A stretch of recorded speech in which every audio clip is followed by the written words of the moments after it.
이번엔 각 부처의 업무 보고 내용 짚어봅니다. 공정거래위원회는 디지털 공정경제 구현을 위한 제도 보완에 집중합니다. 이달 안으로 온라인 플랫폼 공정화법을 국회에 제출하고 전자상거래법 개정도 올해 안에 완수한다는 계획입니다. 이리나 기자입니다. 창립 40주년을 맞은 공정거래위원회가 꼽은 올해 핵심 과제는 디지털 경제 분야의 공정거래 질서 확립입니다. 사회 전반의 경제활동이 빠르게 디지털화되면서 덩달아 새로운 유형의 부당거래나 소비자 피해 문제가 잇따르고 있기 때문입니다. 공정위는 우선 온라인 기반의 플랫폼 사업자와 입점 업체 간 불공정 행위를 규제하고 표준계약서 도입을 위한 온라인 플랫폼 공정화법 제정에 더욱 속도를 낼 계획입니다. 또 플랫폼 사업자에게 소비자 보호 책임을 부여하고 피해 예방 등을 위한 전자상거래 소비자 보호법을 전면 개정하기로 했습니다. 소상공인과 플랫폼 노동자의 보호 기반을 강화하고 안전한 거래 환경을 위해 소비자 기만 행위나 불공정 약관 단속도 강화합니다.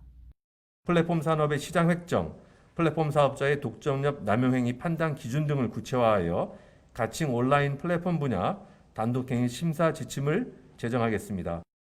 기업 간 가불관계 개선과 함께 포용적 시장 환경 조성에도 힘을 쏟을 전망입니다. 대기업에 편중된 공정거래 협약을 중견 중소기업으로 확대하고 중소기업과 소상공인 등 의뢰 협상력 강화를 위해 중기중앙회에 대금 조정 협의권을 부여하기로 했습니다. 또 거래대금 지급과 관련한 분쟁을 막기 위해 기준을 정비하고 코로나19 장기화로 인한 매출 손실을 가맹점에 부당 전가하는 등의 불공정 행위 단속이 강화됩니다. 대기업 집단의 부당 내부 거래 감시도 이어질 것으로 보입니다.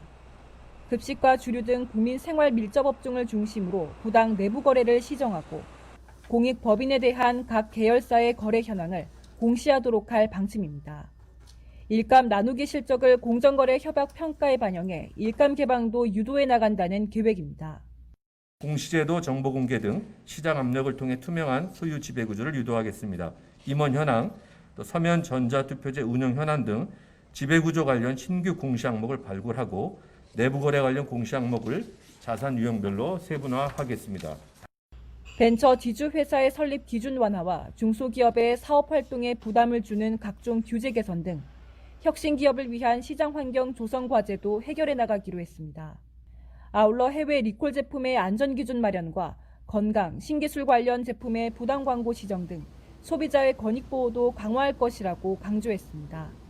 KTV 이리나입니다.